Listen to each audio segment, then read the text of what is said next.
Tonight's speaker, Jonathan French, is going to talk about the preservation tradition in the 20th century, so it nicely feeds in to the World Heritage status. It's not just about the archaeology, it's the whole built environment, manhole covers, lamps, everything of the city, the whole environment, if you like. And I think that's it's a worthy cause, and long may it continue. And let's hope that we actually get a bit further this time than we did 10 years ago. It's rather useful that Jonathan's here, because it was 1 year ago tonight that you gave us part one on Geoffrey Kerr's magnificent thesis on the preservation tradition. You may recall a year ago in part one, he dealt with the early days with the Archbishop, more involved with saving the walls, and William Etty. And of course, Jonathan is the chair of York Oral History Project as well as being on our council. So it can't be just one person. There must be some other Jonathan French. There can't be just one person doing all this. So without further ado, I shall introduce it to our speaker, Jonathan. Thank you. Yes, thank you very much. It's nice to, well, I come to these lectures regularly, so it's nice once again to be up on the stage. As John said, this is part two of really what is a very long process. Sometimes, really going back a few years, people thought conservation was invented in the 1960s, and a lot of work's been done since then to really prove that actually it's a very long process. And it goes back really to, in York's terms, you could trace the process of conservation really right back to just after 1800, which was what we were talking about last year.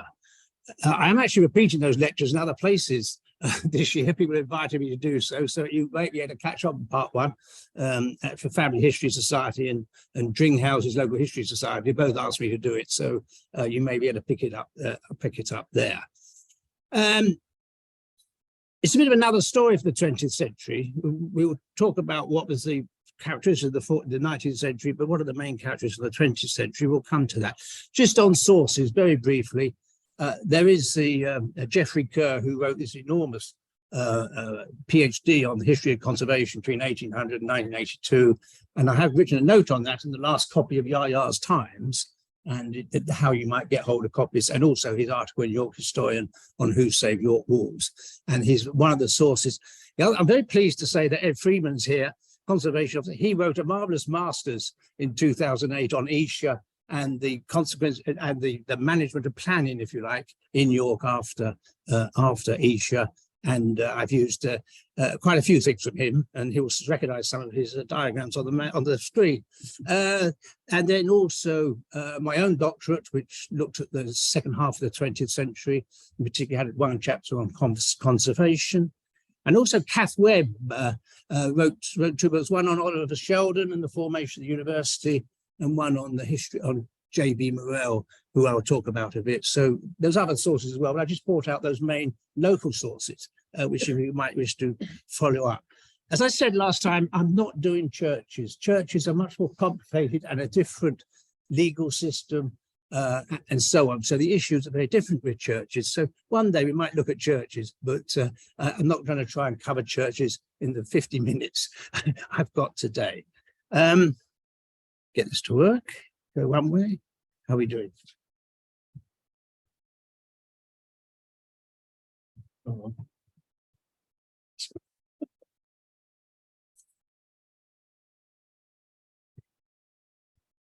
Lovely. So very briefly then, what was the situation in the last century, well, not last century, and the 19th century?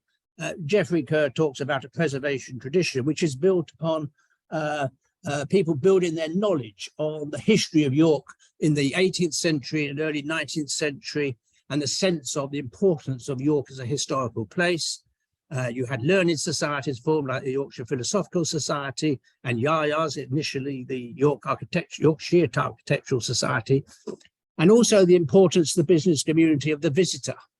And what would we offer the visitor? And finally, the role of the municipal corporation, which was actually fairly committed to preservation. Surprises most people in York that the corporation was committed to preservation, but it was.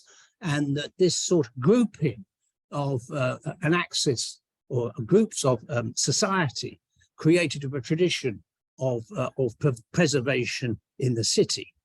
Action was local. There was no, in the 19th century, there was no external assistance really whatsoever. And it was concentrated on monuments, particularly the preservation, then restoration of the walls, issues of churches, and things like guild halls and so on. So it mainly featured on the main monuments. Timber frames only later towards the end started to get some consideration. There was a romantic attachment to the medieval timber frames, but there was very little preservation activity around the timber frames. There were no legal powers. It was only really when the Ancient Monuments Act started. It started in the 1880s, but it didn't really have any muscle till about 1910. And the Ancient Monuments Act was the first time when particular buildings were then protected. But ancient monuments, as described on the tin, were not houses. They were empty buildings before 1500. So it was more designed to look after Stonehenge than it was to look after Foskett. So going into the interwar period then, and just look at the national context. I mean, York was becoming recognised as a historic place of importance. You know, there were articles in things like Country Life about some romantic views of York. Ramsay MacDonald, the Prime Minister in 1924, said going to York was like visiting a shrine. And there were national bodies coming forward. And we'll discuss them in a minute. But national bodies were becoming involved in the conservation process in York, as opposed to just local people. The council was committed to preservation. We'll talk about that as we go through. The YAYAS ascendancy I would also talk about, because that's really about YAYAS. It's the interwar period of YAYAS being most effective in terms of the preservation body, and it took over really from the Yorkshire Philosophical Society in their role. There was now a focus on medieval buildings. The romance of the interwar period was around the medieval. That meant, where's Ian? Ian's over there. That's meant they didn't really care when they pulled down Harker's Hotel in St. Helens Square, because it was Georgian, and Georgian was unattractive. And Georgian was actually denying us proper views of this wonderful medieval city. So the destruction of Georgian was just, well, that's a good thing, because it exposes the timber frames of medieval. And the final theme, which I'll just pick up here, is the importance of town planning. Town planning starts to come through.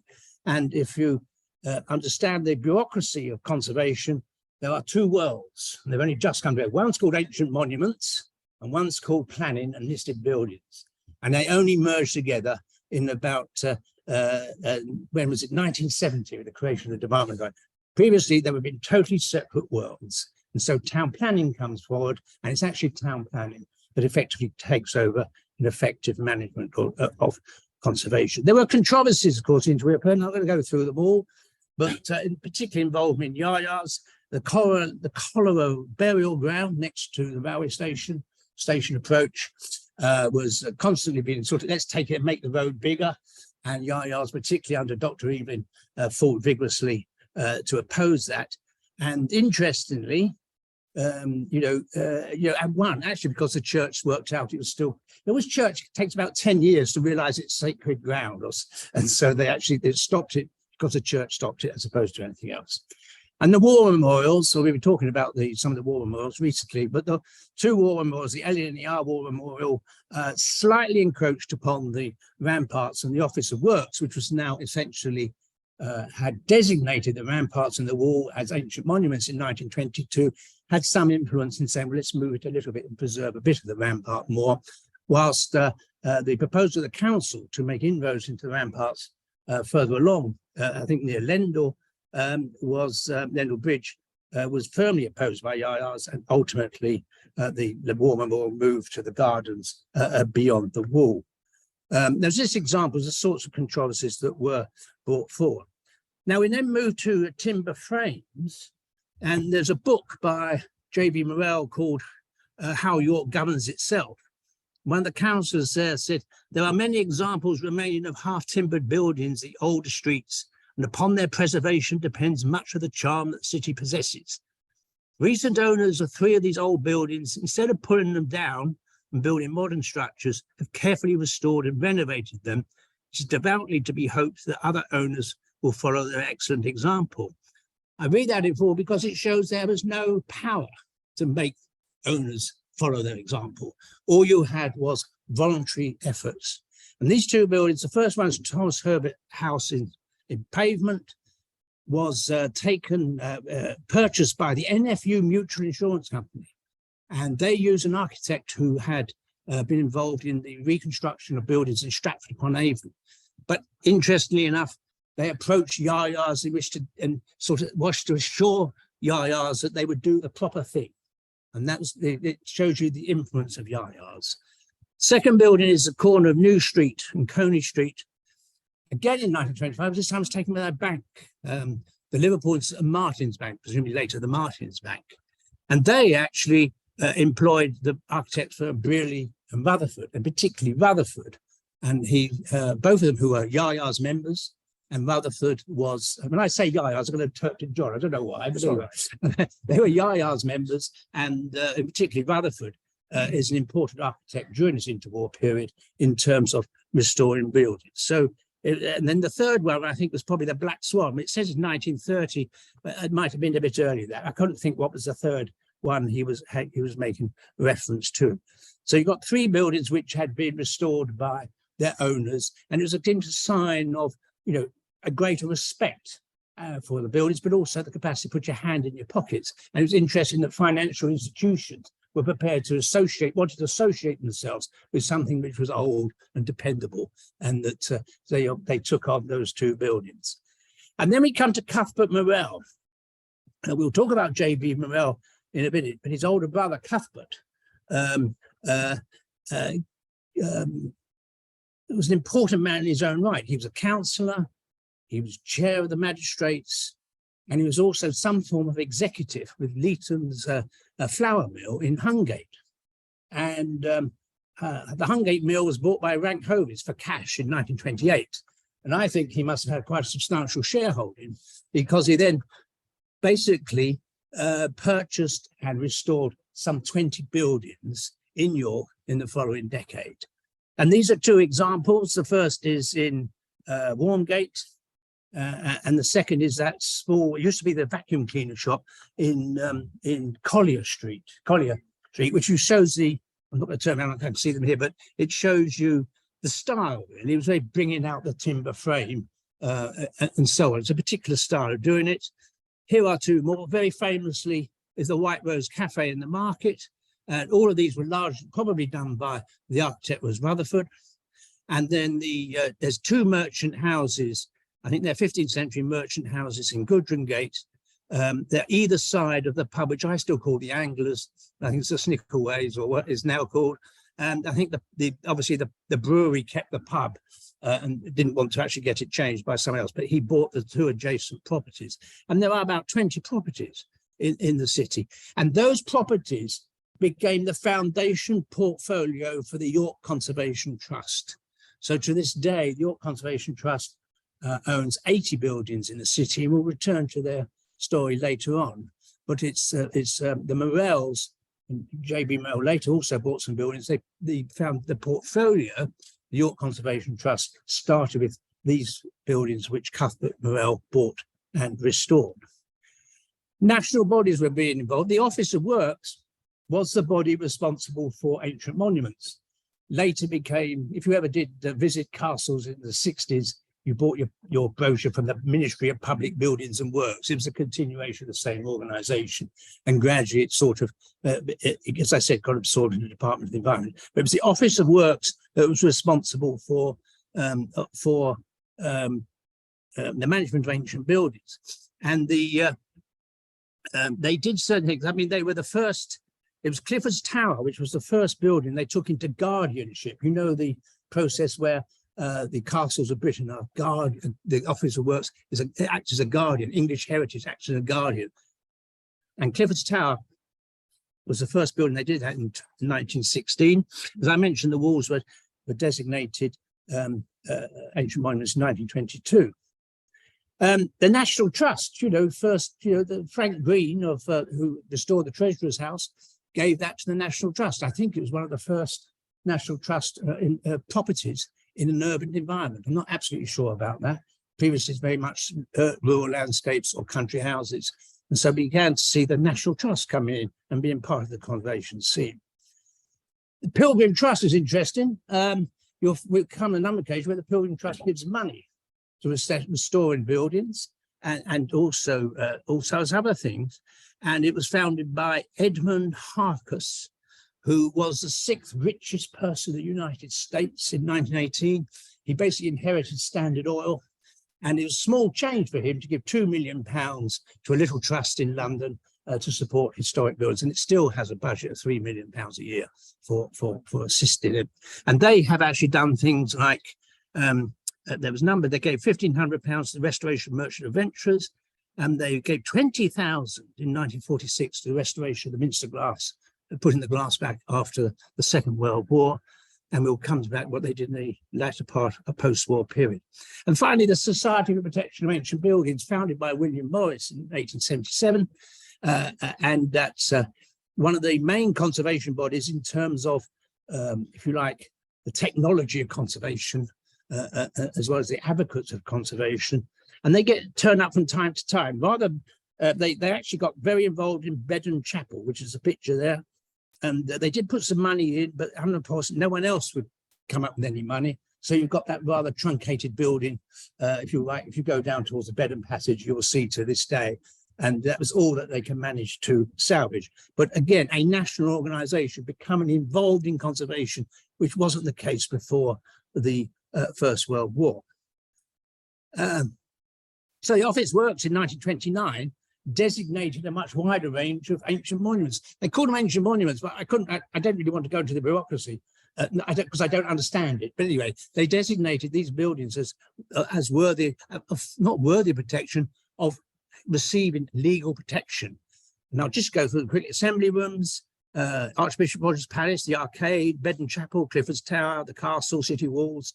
Fairfax House was quite interesting. It's quite a late building in this list. Guildhall, Lamel Hill, which is an archaeological site, Merchant Adventurers Hall, Merchant Taylors Hall, Norman House, St Leonard's Hospital, St Mary's Abbey, St Mary's Walls, St Peter's Hospital, which is underneath Theatre Royal, St William's College, the Treasurer's House, St Anthony's Hall. So this, I think, 17 buildings there are, if you like, the core historic buildings in the city, the most valued buildings in the city, and they started getting to some form of legal protection in that period. And that also means that the Office of Works actually started to help out. They gave money towards the restoration of the Hospitium in the museum gardens. They undertook surveys of the guild halls, particularly Merchant Adventurers and Merchant Taylors, and started off what was known as the Death Watch Beetle Square. They started realize there was Death Watch Beetle, and every else wrote a timber frame also started to panic about looking for Death Watch Beetle. But the whole point of that, it added to the medley or group of people supporting conservation in the city. And then we really moved much forward to a more formal legal situation. Town planning was established in 1923, and although the Planning Acts did have the capacity to do what they call special areas, which might be of historic nature, that was really not taken up. Town planning was really concentrating about new development, the periphery of the city. So town planning was, setting out the roads in Burnholme or setting out the roads in Rawcliffe, for instance. That would be through now a process of approval for actually rather than allowing haphazard development. But within that capacity, they did have, you could go for a special area. And in fact, York from 1932, and like all these things took a long time to 1937, achieved what's known as a special area planning scheme, which basically was in the walled cities, but also dealt with the approaches, Blossom Street, Bootham, Monkgate, and what's the other, Warmgate, and so on. So it enabled some control of elevations and heights, advertising, enabled people to do something called building preservation orders, and it also, if you like, might have generated a committee of taste. I'll come to that in a minute. But this process was already been undertaken by a number of cities. For instance, Canterbury, Exeter, Winchester, and so on, had already established this. And York was a bit late to the game, though actually the York thought it was first to the game. There was a certain insularity in York, I think, about not learning from anywhere else. And in this case, they were actually behind the curve on that. On the Committee of Taste, actually, because of Dr. Evelyn, who back in the early 20s wanted to establish a Committee of Taste, which would guide people as to the tasteful restoration of buildings. And in fact, under town planning, you got an architects advisory group, and there was also an appeals group in this for the special area planning scheme, and that was chaired by Cuthbert Morell. And I think everybody said, "Oh, that's our Committee of Taste." Another triumph for Dr. Evelyn. Post-war, now have a sip, having covered 25 years. And the sort of topics I want to raise in the sort of post-war period between 45 and 1968 is the role of council and town planning again, the emergence or establishment of the civic trust, what I call the 60s preservation crisis, the ideas of townscape, the Esher study, 1966-68. What the final one was not the final of this section, because I go off that, but the power to the planet is how I call it. Basically, we'll come to that, is why I use those terms. So council and town planning, and I think it's useful at this point to look at the biography a bit of J.B. Morell. Now, many people in York will know of J.B. Morell. Let's assume that, let's start from scratch a little bit. He was the finance director of Roundtrees. He was the only non-Roundtree on the board of Roundtrees, and he had shares in Roundtrees as well. He was also a Liberal councillor, and in sorts of ways, he also became a magnate that controlled large numbers of local newspapers in the north. So he was wealthy, and he had, he was a man of enormous civic pride and also entrepreneurialism in terms of addressing civic issues.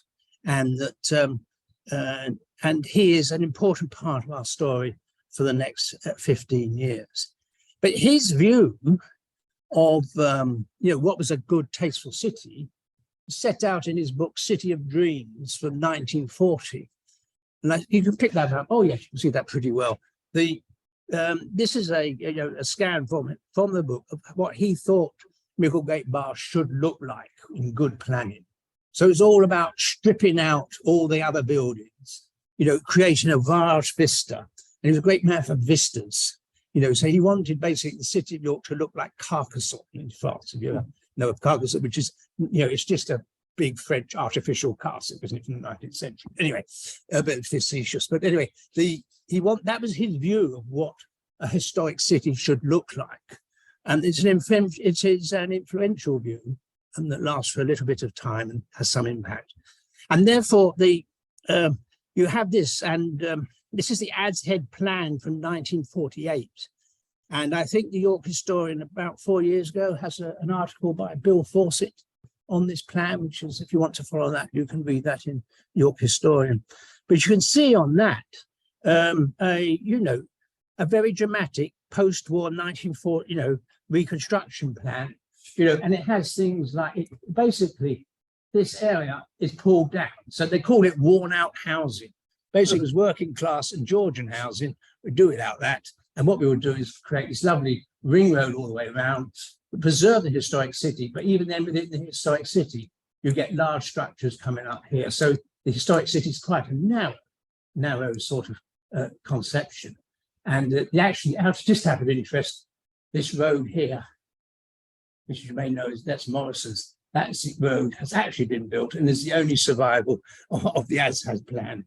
But this reflects a J.B. Morell's and colleagues' view of what her plan should be for the York. It was not criticised, people were excited about it. This was a post-war environment, we wanted a new world, etc. So, that had added influence. This is the double heads of J.B. Morell, because he was a great preservationist and he was deeply involved in the preservation of the shambles with his brother Cuthbert. And basically, they got a committee, they got a report from the Society of Protection of Ancient Buildings setting out a course of action. And we are talking about 1947, 1948 here. And they decided to, how do we preserve this? And the only way they thought about preserving it was to buy it. So they entered into arrangements where the council bought all those buildings in the shambles, where necessary, used compulsory purchase powers. And, and the idea of preserving whole streets like that was novel and innovative and ahead of its time. So the same man who wants to strip away all the old buildings around the walls is the same man who wants to preserve the shambles. So it's, it's just an interesting understanding of people's thinking in those environments about what we would now regard as vandalism. They regard it as actually doing the right thing.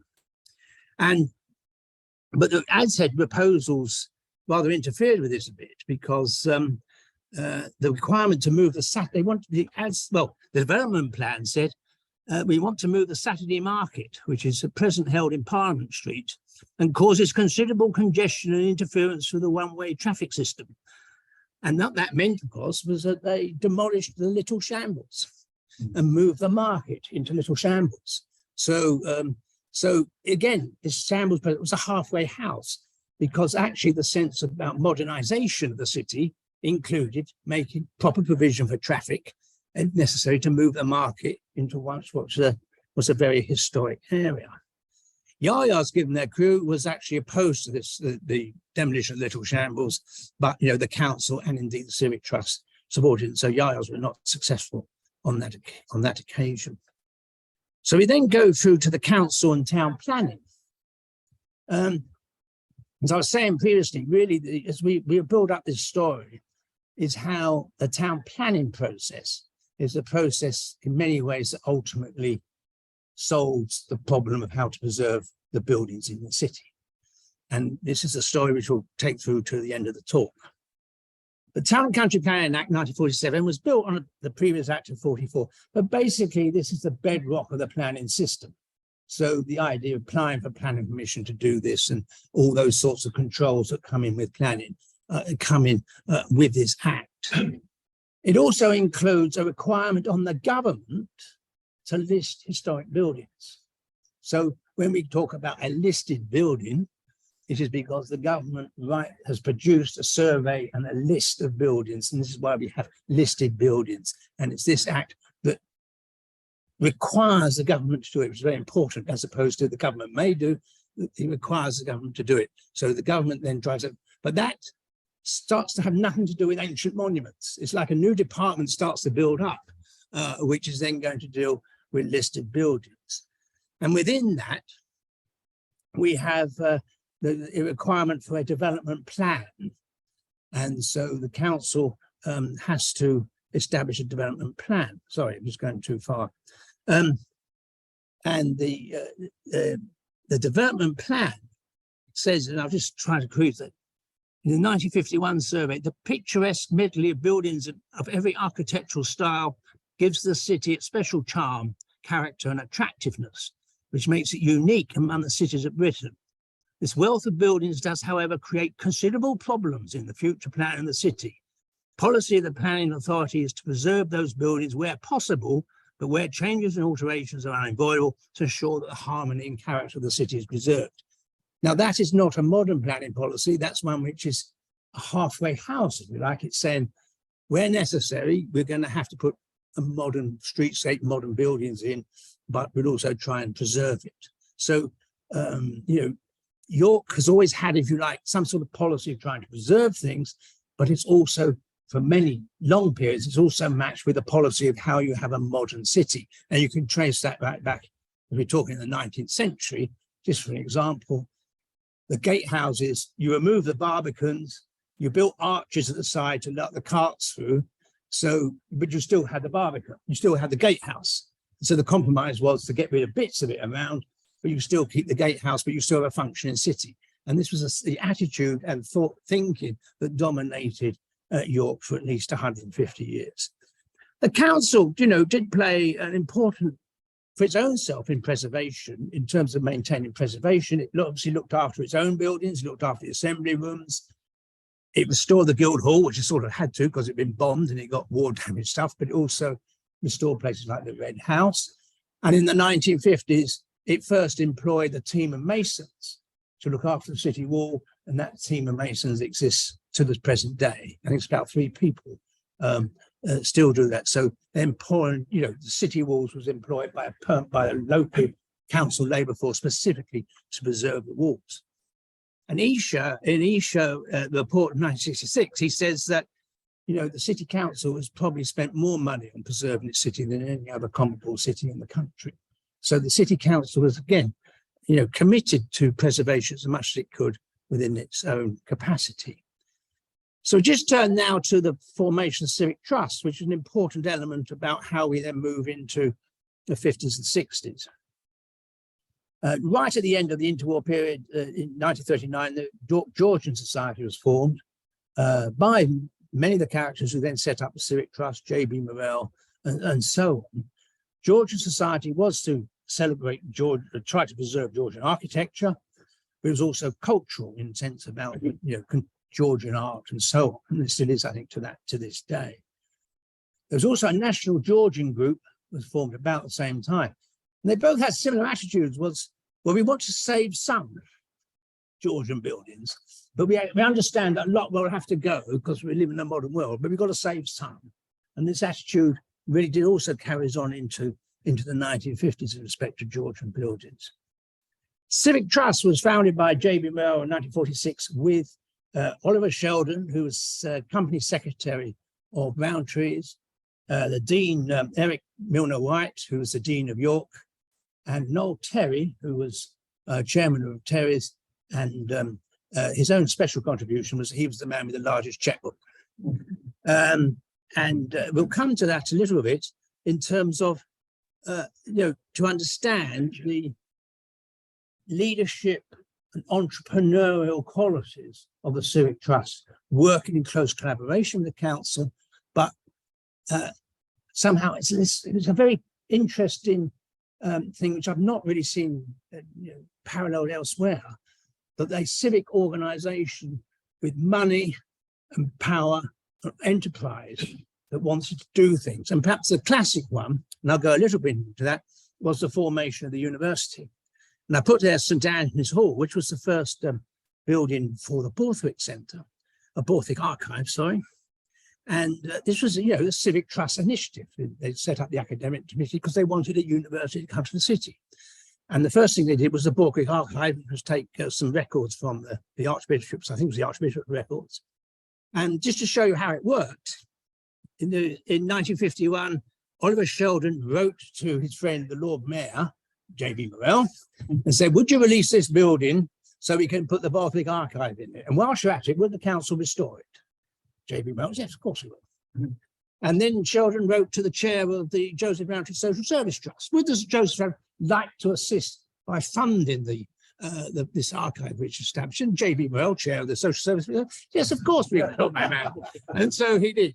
And then even more extraordinary, but they found this chap who unfortunately died and only left his money in trust. And they persuaded his trustees to put that trust in, and that's £60,000, nearly £1 million. But in record, he got his name above the door. It was Mr. Borthwick. He made his money, if you ever want to have a York pub quiz question, he made his money by supplying makeup to wards. Anyway, we now have the Borthwick Archives as a consequence of that.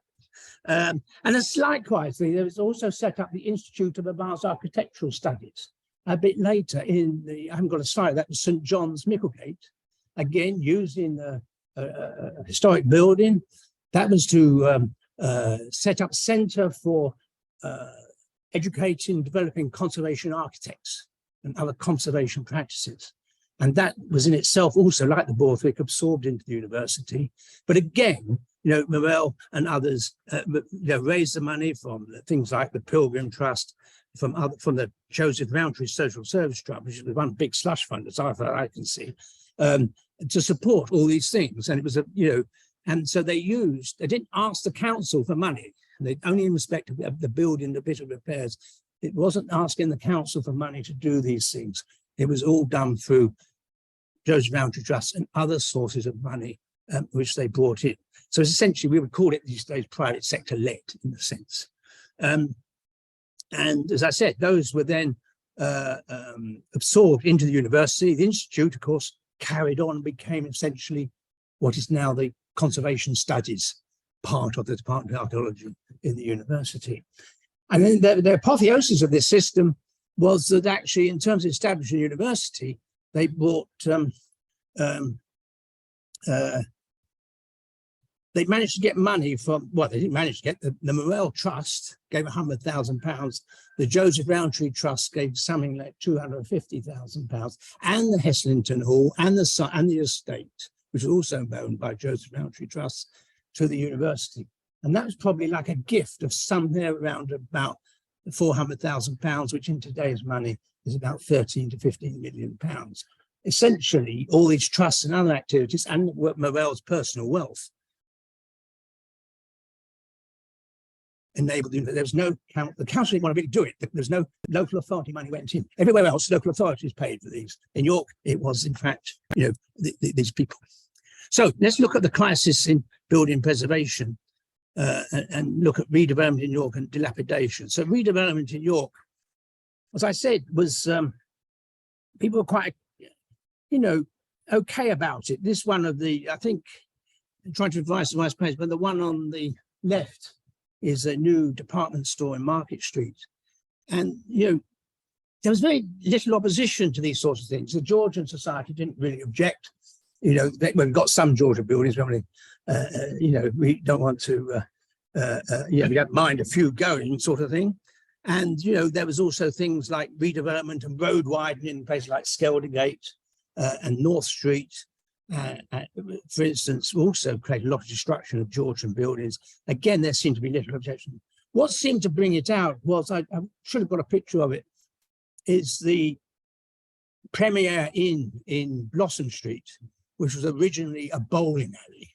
And in 1964, it was demolished a series of Georgian buildings to create a bowling alley. And that really actually got the New York Georgian Society going. And then they really started to campaign much greater towards the preservation of Georgian architecture. You can also see the effect of redevelopment. I know it's sort of a funny picture, but it shows you the, that is the office, now a residential building at the end of St. Saviour Gate, lovely Georgian street. But then, that was a 19th century nonconformist chapel at the end, and they're demolished and replaced with an office block. So, and there's people at the time think, well, that's fine. It's an industrial area, it's an employment area, that's what we want. And when they see the results of that, then they say, actually, that's not what we wanted. And then that really comes down to the Stonebow issue. I'm not going to give you the joys of a picture of another Stonebow, but that was, they thought a Stonebow and the creation of the new street was a good idea. Eric Milner White and Civil Trust really thought it was a really good idea to create a new street, the Stonebow. But Stonebow House, had the totally opposite effect. It said, well, if that's modernization, we don't want it, and we want to go back to, preserving the city. The other aspect of the problem was dilapidation, and you can see here, what do you call it? I suppose a buttress, wooden buttress holding up a building. A lot of the buildings in York were severely dilapidated, and that they were falling down. A lot of buildings were lost because they were actually declared unsafe. In other words, the bits were falling off them, and naturally they were pulled down, whether they were listed or not, because they were unsafe. And you're allowed to do that because of an unsafe building. And that, but we began to turn the corner in 1965. Something called the Town Scheme was established, which was used both council money and government money to start making small grants to support the conservation and development, conservation of historic buildings, mainly timber frames. And that began to turn the corner. Architects started to say, well, use these schemes and start us to, start that process of actually trying to, make more of the city. Owning a historic building in York in the 1960s was a financial liability. And so there was some means of trying to overcome that so that people, would start to, if you like, revisit the city and start living in the city. Now, I'd like to bring in very quickly, the townscape movement is an important part of this, about how we then move forward to an area approach to planning or area approach to conservation. And that, the Civic Trust commissioned George Pace, who was an ecclesiastical architect in 1962, to write an article on what he called the York aesthetic. And he defined 5 things which helped define the townscape. And I'm going to try this, I keep getting this wrong. Propinquity. And I'm not pronouncing that right, but I know what it means. It means proximity, but not something much closer than proximity. In other words, it's a very close. And he was really trying to talk about the joys of York was like the gatehouses had lots of buildings right up to it. And major buildings were were not on a hill, if you like. They were part of a structure of the city. And he said there's a contrast, between large buildings, small scale buildings, different periods. And that was a sort of, there was high drama. You saw the Minster, you went down the approach to York and you see the gatehouses. And there's what he called muted drama. As you're walking around, you go through the gate into St. Helens off Goodrun Gate, or you go down the Snickerways and you pick up another view. And he also talked about the joys of vulgarity and insipidness, which is referring to Coney Street and Parliament Street. A bit of fun. It's his life in the city as well. And all of these things he put in as an analysis of townscape. And really then, this really sort of came to an idea, all reinforced actually the importance of an area approach to conservation. And we had June Hargreaves, who was a planning officer, came to York in 1962. And she's plays an important role in the city up to about the late 80s. And she wrote a booklet called Historic Buildings, Problems of Their Preservation, 1965, which was setting out the case for taking an area approach to conservation. And it was an influential booklet. It was national. Then there was a national civic trust took up the issue. It was discussed with the Ministry of Housing, local government, and it was in fact Duncan Sands, who was the chair of the National Civic Trust, was also an MP, and he got an opportunity to have a private member's bill and introduce the Civic Amenities Act in 1967, which is why your tip is called the Civic Amenities Tip, but it's also introduced conservation areas. So the whole idea of being able to take an area approach to conservation, and York designated the historic core as a conservation area as its first opportunity in 1968. The only town that got ahead of it slightly was Stamford, but York took a full advantage of that and created the conservation area.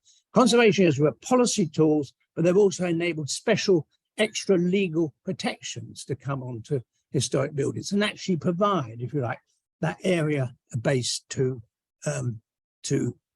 conservation. So I just move forward to Esher. I won't get into the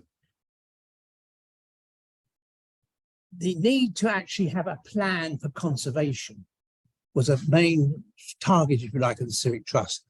Going back to the development plans of the 50s, where they were all about development around the city. But actually, it seemed to me that there was very little planning policy about the city core itself.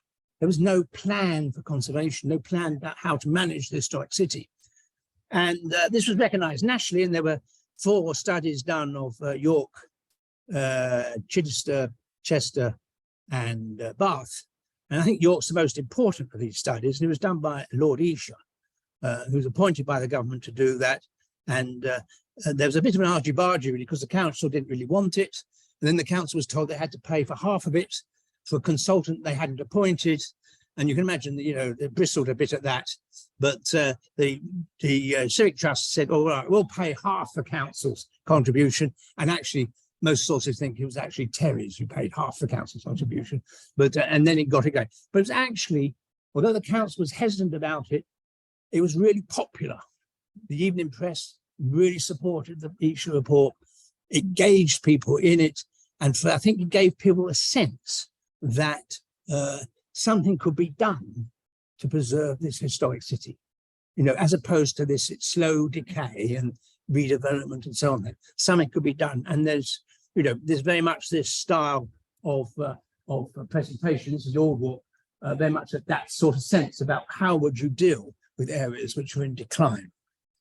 And I said, it's a plan for conservation. So we begin to say, well, how we will plan the whole historic city. And the Esher was given ideas about how to do it.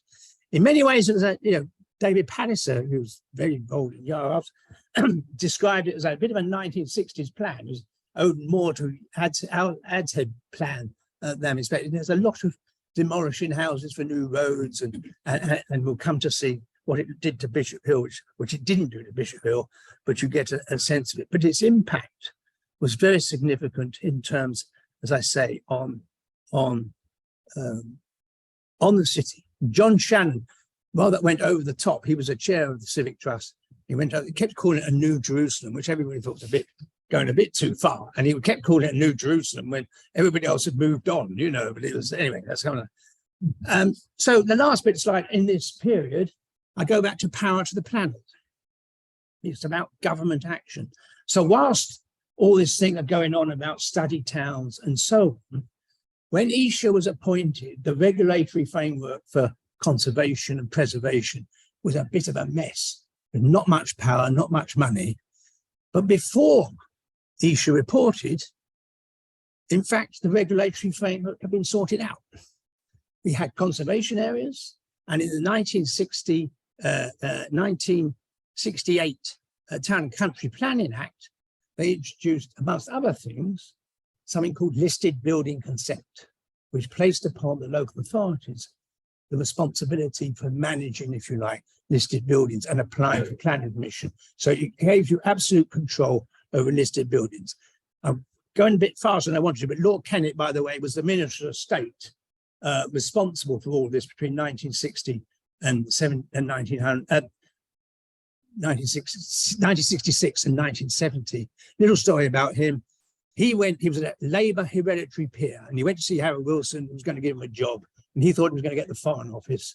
And Harold Wilson told him, no, we've got to do something about historic towns. So you do that. So he spent 4 years, and he was a major influence on producing both conservation areas and, in fact, the Town and Country Planning Act, which goes listed building consent, and started to sort out all sorts of things. And gradually the powers increased. In 1972, you know, you could no longer demolish anything in the conservation area. You know, an unlisted building, you couldn't demolish it anymore without planning permission. So these powers increased, which enabled the whole system to work. And it's really, of course, you know, we've had essentially in the 19th century and even into war period, what mattered, what was done locally. By the time you reach 1968, what matters is what's done nationally. And it's the national scenes, and they were targeting York. Lord Kennet would come to York, and he great friends with John Shannon, etc. You know, that York was looking at York from the government's point of view was a major reason why they were introducing a lot of this work. So York wasn't passive in that sense. So I'm going to move to post 1968. I'm all right in there. So the themes I want to pick up post 1968 are about council leadership, about the inner ring road, about implementing Esher, about pedestrianisation, but then about the jobs crisis and how this began to affect the importance of conservation. And then something which my own supervisor when I was doing my doctorate used the term post-conservation. So in deference to him, I talk a bit about that. So council leadership. You had then effectively, under the leadership of June Hargreaves, from about 1968, I think she retired in 1987, a team of conservation architects, planners, and combined with the town grant scheme, listed building consent, you had the capacity to address the issue. Dilapidated buildings, all of this, and you could go and be proactive, and that began effectively to resolve the problem, the crisis for preservation in the early 60s in York. You had at the same time, you obviously development conservation areas, you had the Conservation Area Advisory Committee, came in 1969, of which YAYAS still has a seat and still exists. The great advantage of it then, I mean, this was chaired by John Shannon of the Civic Trust. The great advantage was that it was said that, you know, the councillors sat on the Conservation Area Advisory Committee and they heard what people like YAYAS and YPS and Civic Trust said, and they went to the planning committee and repeated it and effectively reinforced at the planning committee. They wouldn't be allowed to do that now because you have to separate, you know, planning from everything else. So it was a very effective system. You had extension of conservation areas. So it started out in historic core. By 75, it extended to most of the walled city, except Hungate. Hungate has always been outside the conservation area, and then beyond, which we'll come to in a minute. Gillygate is a lovely example of total change of fortunes. Gillygate was blighted by road schemes. There was always a road scheme knocking around for Gillygate. It was flattening it, pulling it down, building big roundabouts. And so the council ended up owning most of Gillygate, but it was owned because it was going to be a part of road schemes. And in the end, that blight was lifted in 1977. And the council actually, you know, dug its hands in its pocket, £500,000 of investment in Gillygate to move from basically all of those buildings were very run down to actually invest in those buildings, find tenants, sell the buildings and totally turn it around. As an example of moving away from Ad's Head, you remember with the huge ring road proposals. So, you know, always trying to look at roads beyond the city walls to say, no, we are going to now preserve as much as possible those sorts of places. There were problems. I always put Queen's Hotel, especially, you know, there were things that went wrong. 1975, Queen's Hotel was falling down and there was a big debate whether it was structurally sound or not. Civic Trust said, well, probably is structurally unsound, let it go. I think these days, the wonderful York Conservation Trust would come along and would have sorted that out. But, you know, those days, so there were things that went wrong. But talking about leadership, English Heritage was formed in 1983, 84. They were taking over the ancient monuments. They took over the listed buildings. You know, there's an amalgamation of all this national conservation activity. But they were also given the job of advocacy of say it so often, advocacy of conservation, and that so they became actually much more proactive in dealing with the city. So, for instance, they started to fund half the cost of the walls. They said, you need another conservation plan, and we'll give you some money to do it. In 1992, they had another conservation plan for the city. And so in some sense, you know, we had it being very local. Then we had like the strategic leadership, the Civic Trust. And then we had, if you like, a transfer of authority to the council for about 15 years. But in reality, it was who pays for it all, started to be English Heritage and its successors. And they start also to have an influence. And of course, English Heritage had its offices in Tanners Row, you know, sort of on the patch, so to speak. And in many ways, that national organizations started to be the main influences. And this progression over 200 years is not uncommon across all sites of economic and social policy in the country. So just finally, well, nearly finally, we have what we call a new consensus. I think Geoffrey Kerr said that. Did you say that as well? Anyway, it's a new consensus. And I think it's about architectural standards. And this shows you the difference over 10 years.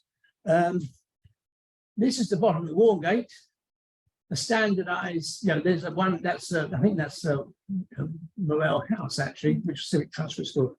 This is early 70s, standard council development. You know, no regard, well, it was standard council development. That's what people did at that time. 10 years later, is Breckgate on the other side of the road from here, bottom of Wargate. This is under the influence of Esher, you know, of about how houses are, in Aldwalk and so on, how actually, bringing the no longer having setback from the street, but doors opening onto the street, much more, much improved architecture. So let's talk about implementing Esher. This is Ord Walk. The house on the left was actually an early thing, which the brewery, there was a brewery in Ord Walk, gave this house to the Civic Trust to restore. But that was a time when old buildings were a liability. So they think, well, if Civic Trust could take it over and they'll get some grants, and that's what they did. So in 1965, the Civic Trust restored that building. They called it Oliver Sheldon House in memory of Oliver Sheldon. And that's over the other side is the plan for Ord Walk in the Esher report. The city accepted the Esher report in 1969. They had a lot of doubts about it because many of the parts of it was unworkable. It was like including the demolishing half of Parliament Street, for instance, and building new roads. There's bits of Esher which were quite, going back to David Pallas's comment, a bit of a 1960s plan. But anyway, Ord Walk was the best bit. So the council got on with it, and they were all within 5 months. They were approaching the purchase of the Ordnance Depot in Fulford to create the Fulford Industrial Estate, so they could move all these non-conforming industries out of Ord Walk to the Fulford Industrial Estate. They then bought Wright's pork pie factory. Believe it or not, this area here, there's a pork pie shop here. Before my time, I must say, but this area here was basically a pork pie factory. And that they bought the pork pie factory and they moved to Skelton. So it was so the council was committed to securing the development. Unfortunately, the government was slow to come forward with the money. The Labour Party had promised £2 million, but the 1970 election, the Tories sort of dropped out. And in the end, in 1974, the Conservatives gave £450,000 to support the Esher development.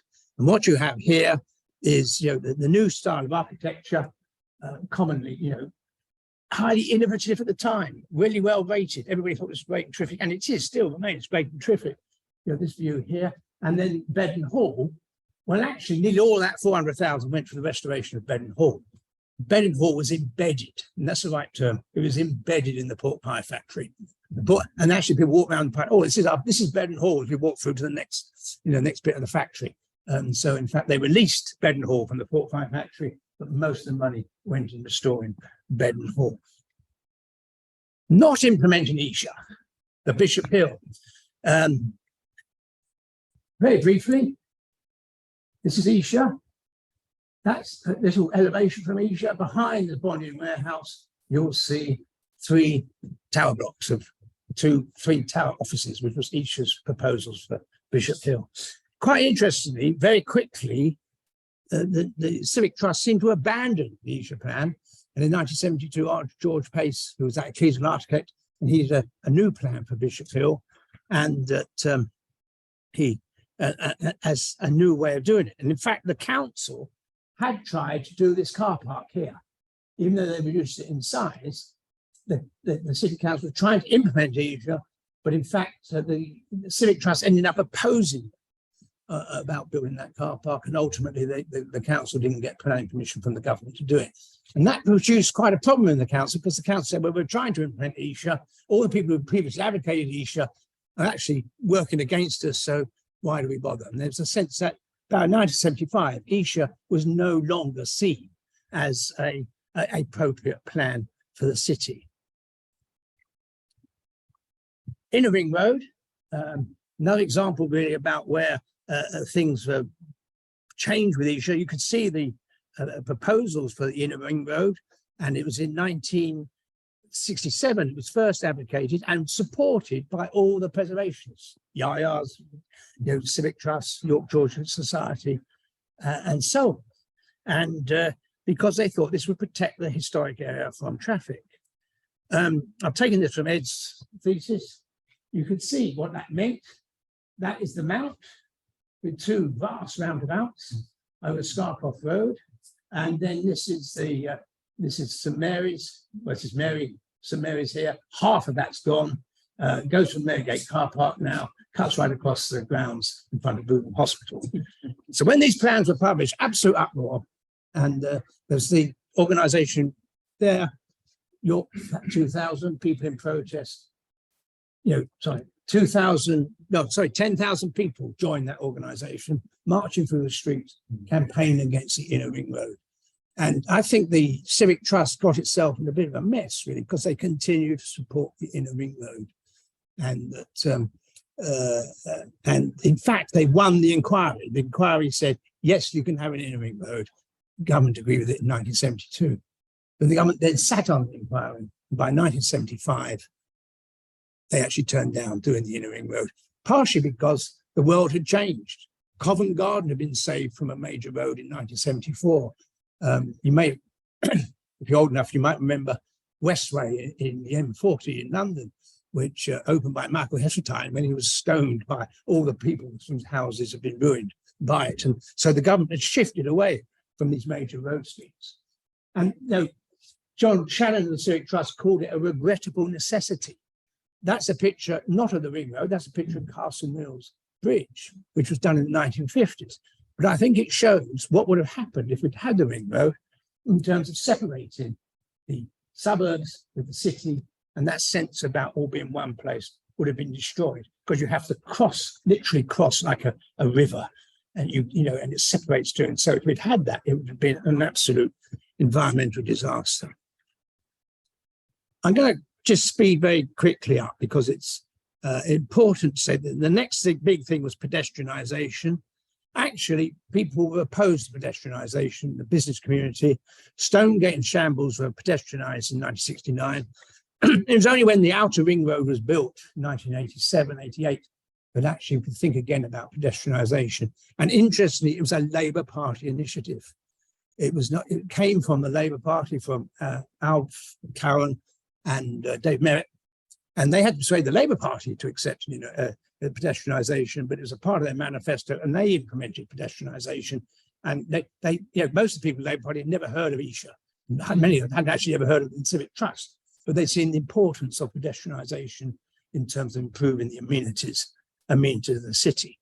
And also, Civic Trust's great success was getting Deangate closed to traffic in 1989.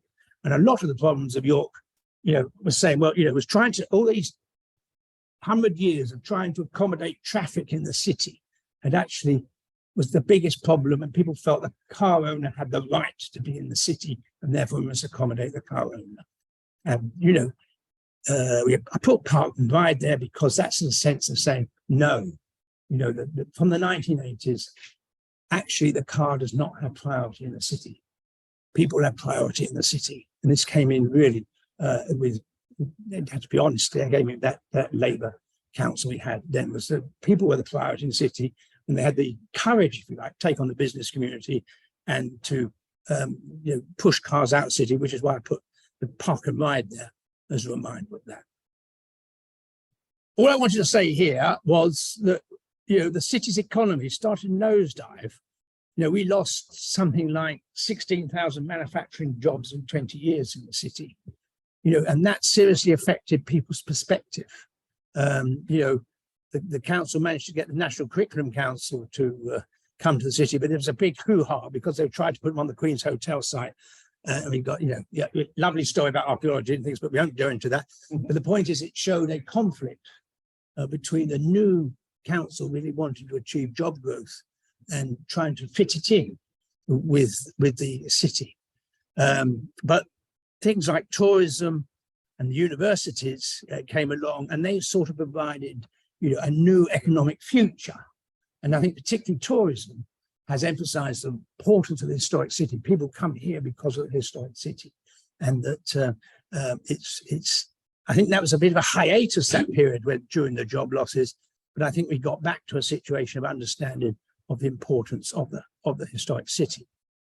So just really in conclusion, I think this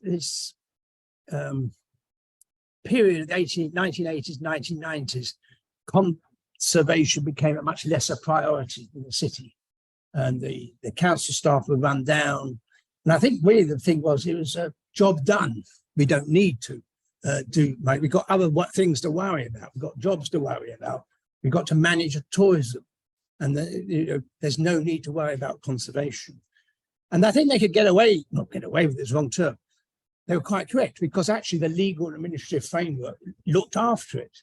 There were always bits around the edges where there was a tussle and arguments, and YAYAS and City Civic Trust will have a discussion about the council about it. But fundamentally, there wasn't the crisis of preservation that there was in the 1960s and 1950s. And one of the great things, I'm a great fan of the York Conservation Trust. I never really talked to them, but they have the capacity to deal with things. And it's a legacy of Morel and that entrepreneurial private sector led activity, which gave us it. They have a portfolio of 80 buildings. I looked them up on the Charity Commission site. They have an income of £2 million. They have costs of 500,000. So they have the capacity to take on new projects all the time, which is what they've done. You remember they bought the assembly rooms from the council, and they restored the assembly rooms. The council gave them the Theatre Royal for £1, and they got a £4 million project to restore the Theatre Royal. They're now doing the degrade rooms. And I think we have avoided, other cities have historic buildings that become a problem and a crisis.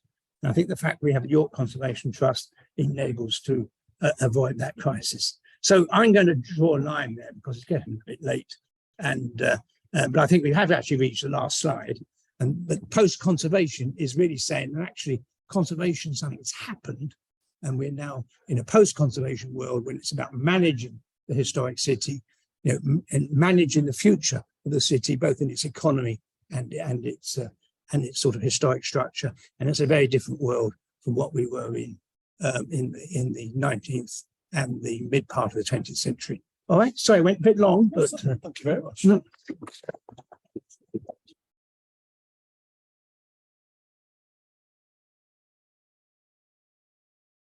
So at this point, are there any questions? Are there any answers? I mean, the latter part of the talk really sort of hit home with me because, of course, I was one of those school children at Scarcroft who protested against the inner ring road. And imagine in my adulthood to find out that YAYAS and other conservation organisations were for it. Yeah. My God, a third of Scarcroft Green and part of my home. Good Lord. But it's the way that it's cyclic, in the sense that the ring road was first proposed in 1938, Kingsway North, Kingsway West, and the war took care of that. So outside circumstances decreed that it should wither and die. Abshead came along in post-war austerity with another ring road proposal with another bridge over the Ouse. And again, 1950s austerity arguably took care of that. 1971, the inner ring road, it comes again. And luckily a change of government, although Alex Lyon, the local MP, did say it was a great loss for the city to not get the inner ring road. Yeah, I think that was I said it back to our last lecture, I think it was a little bit like preserving the York walls. In 1799, everybody wanted the walls pulled down because they're a real nuisance. And by 1830, most people thought we should be keeping them. I think everybody thought the inner ring road was a really good idea, 1965. And by 1975, they thought, who dreamed that one? Who in their right mind would, yeah. So it was, but it's the same people, it's attitudes change. And that's the important thing. It's not like there's villains trying to destroy the city. Attitudes change. And it's about how it all catches up with that interest. I must, my former employer, North Yorkshire County Council, came to the rescue because when the inner ring road was abandoned, the county said, right, we're going to have to build the outer ring road now, what was now the northern ring road, which they did out of Yorkshire, North Yorkshire ratepayers paid for that road, which is, just an interesting, they actually sort of solved it in the end, but it only solved it by going actually much further out and Southern bypass and also the outer ring road from the north. Yeah. Any questions? Yeah, bye-bye. I'm intrigued that you managed to speak this early on the conservation without mentioning the word of Peter Allen and your Archaeological Trust, who actually to overthrow Esher And just a very small aside, at the moment, the City Council is busy making sure that cars cannot ever get into the city centre, even for seriously disabled people.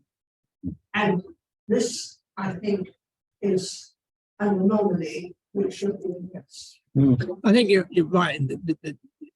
I should have said, I said I'm not doing churches. I should have said I'm not doing archaeology either, because they are big stories with different legal implications around them. So I think you're quite right. And I should have said perhaps I'm not doing archaeology, because you know, in trying to cover whatever it was, 100 years in 50 minutes, 55 minutes, you know. So, but yeah, you're quite right. I think the issue is about how you manage traffic. And I think it's a continuing dilemma, you know, constant dilemma about accessibility, like accessibility with the disabled, accessibility to service the shops and things, but also not having a situation where, you know, Coney, going back to the 1970s, Coney Street was an A road. If you drove from Selby to Beesingwold, you drove down Coney Street, you know, and trying to get to the world where traffic reduction, I mean, basically historic cities can't handle traffic. We need a system. If it's about, so accessibility has to be, in my view, public transport. And therefore, when you go to places like Vienna, which I went to quite a number of times, my daughter was there, they have these lovely buses that are free. Little buses go around the city constantly in figure of eights. They're going from connecting up with car parks. Disabled can get on them, do their city, and go back to the car parks. And they, of course, have metro systems, they have trams. That's what we really want, is trams. But anyway, they historic cities and traffic don't mix. And that took a long time to accept that. And we've now accepted that, but we haven't really been able to address it. And because you can't change the physical structure of the historic city, which we're trying to do with the inner ring road, you really have to go to, it has to be a public transport solution. I'm got political there, but that's the only way you can do it, basically. And that sorts out, if you like, disabled access as well, which you, rather than everybody take, I'm not get to some specifics in the moment, what you try, it's not everybody trying to get their car in the city. It's about making sure people have accessibility to the city, and you'd have to have effective public transport mechanisms to do that. Any more questions? Are there any on the chat? Oh, John Bibby. Thank you very much for. I think so. The attitude has changed. It's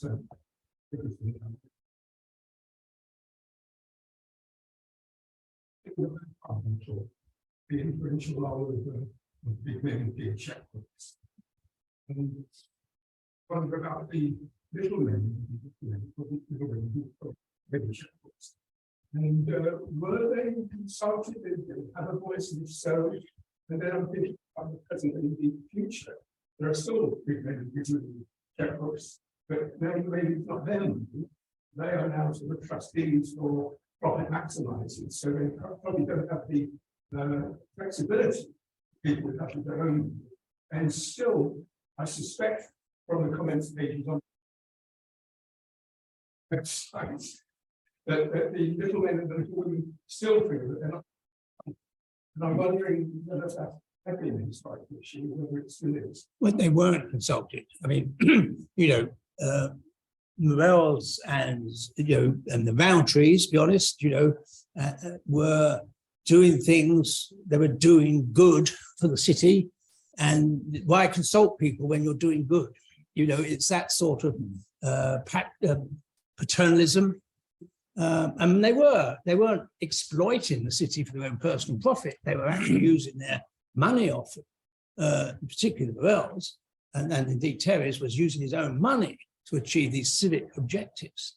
They decide what the civic objectives were, and then they work to achieve those civic objectives. And that, of course, is, you know, the history of, you read the history of Victorian cities, you know, the Joseph Chamberlain in Birmingham. He wasn't consulting the workers about driving Corporation Street for the middle of Birmingham. So, you know, and so elites were doing it because they thought they were, well, they were doing good in some ways. They were doing good, but they didn't consult people. I mean, John Shannon, when I was doing my research, he was famous for never consulting the members of the Civic Trust. He didn't consult them. Why are we doing this? Was I think I'm going to, this John Shannon's wanted to do it, and therefore we did it. And that's what the Civic Trust did. He did a lot for the city, but he got, it wasn't a democratic process, it was an elitist process. Any questions on the chat now? Yes, we have one from Mr. Ranger. Does the failure of the usual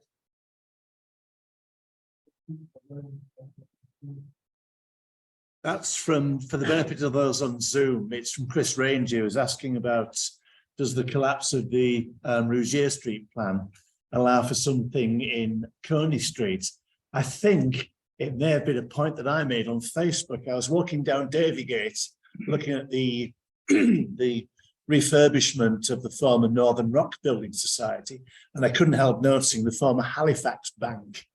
Now that'd be a good place, because again, as we touched on with the Coney Street talk, there's a through flow of people. The problem with Rougier Street, as chair of YAYAS, I would say, is not just that it's badly researched, badly investigated, badly proposed archaeologically, and you can't put a digger in like Time Team in 2 years and find Roman, hey-ho. But I bet if you had time there in something like Coney Street, or especially that site, because we know what happened in the 50s next door, you would find Roman. It'd be a perfect site for a Roman museum. But is it too small? But it's certainly in the right place. It's a sort of sense of place, isn't it? I think, I think one of the problems we have is we don't own our buildings anymore. No. And in the 50s, most of the buildings were owned by people in Europe, and actually people like Wells and Roundtrees and others had the wherewithal to do what they wanted to do. They could, secure properties, do what they wanted to do if they wanted to do about the Portsmouth and so on. And actually, of course, the university, the Jones Roundtree Trust bought Heslington Hall and its estate and then gave it to the university. We don't have that capacity. So I think one of the problems about trying to plan rationally for the city is that we don't have enough, we don't have control. We have planning control, and that's actually only if someone wants to do something. We don't have the money for proactive control. And I think that's the world we live in. And so what's happened in the development world is basically, if someone says, I'd like to invest, you think, oh, great. And you have to then accept a lesser quality investment because actually you're not getting, you have no choice. You have, this is it. Well, would you do this over here instead? No, this is what I'm going to do. I have the money. Otherwise, I'll go and do it in Leeds and not in York. And that's the sort of world we are in now. So it's very difficult to control that if you don't own and control the land, basically. Questions? Yes, sir. One area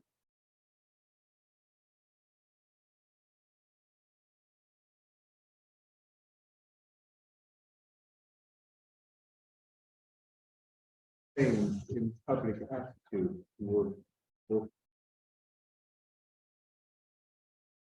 popular movements like the Campaign for Real Ale, which started in the late 60s, early 70s, opposed to the large brewery. And certainly in Bishop Hill, there was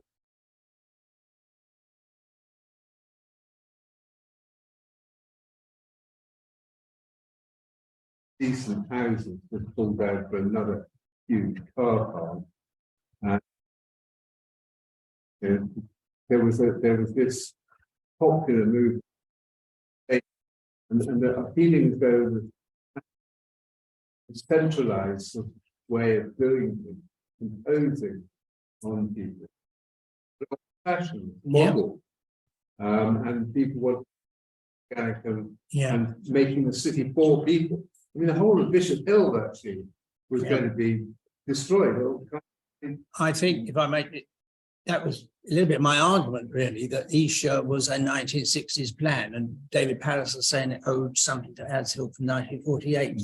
It was Esher was very popular, but actually, I wonder if anybody really read it, you know, and it was popular because it symbolized the need for conservation. But actually, when you got down to nitty-gritty, I actually think the York 2000 campaign against the ring road in York got actually a popular dimension to conserving the city, which had been built up a bit around the popularity of Esher. There was public meetings around Esher. Esher was popular. The inner ring road was a major campaign. And then, you know, so therefore places like Bishop Hill and other places, the public then said, this is actually not what we want this. I think York, you know, historically, it's a paternalistic city. It's Roundtree's. Railways are sort of you know, as an employer, they're not paternalistic, but they are actually steady employment, and it's a structured employment. And Roundtree was here and Terry's, and most of the employers were pretty paternalistic. And so people seem to, you know, live in a paternalistic world. I think that really sort of broke down in York towards the end of the 60s, early 70s, as it did elsewhere in the country as well. You know, lots of people just took it and said, well, it's not our, and actually maybe they also saw it as a good thing. You know, that's, you know, post-war, you know, people wanted new things. They wanted houses, they wanted new development. They didn't want the old city, you know, I'm talking about more generally than just York. You know, they wanted redevelopment. They wanted modern flats. They didn't want, you know, houses where they had the coal out the back and they didn't have any heating and so on. So it was you know, you've got to get yourself in that mindset of the people then. And then what your consequence of that was tower blocks. No, we don't like that. Actually, we don't want the tower blocks. But actually what that's essentially what the post-war people were saying, well, actually, that's what we want, you know. And so you've got to follow this through. But you're quite right. I think, you know, people, you know, stood up for themselves much more in the 60s and 70s because they had a view and they had the power to a certain extent to reverse things. I think that's a good place to stop. It's 5 to 9. Oh, yes, and, now, just one little point. Our next talk is Phil Emery on May the 10th, which is on the archaeology of the motive power, the two roundhouses, the motive power depot at the south end of the station, the 19th century archaeology. And that'll be our next talk on May the 10th. So once again, Jonathan, thank you. It's a pleasure.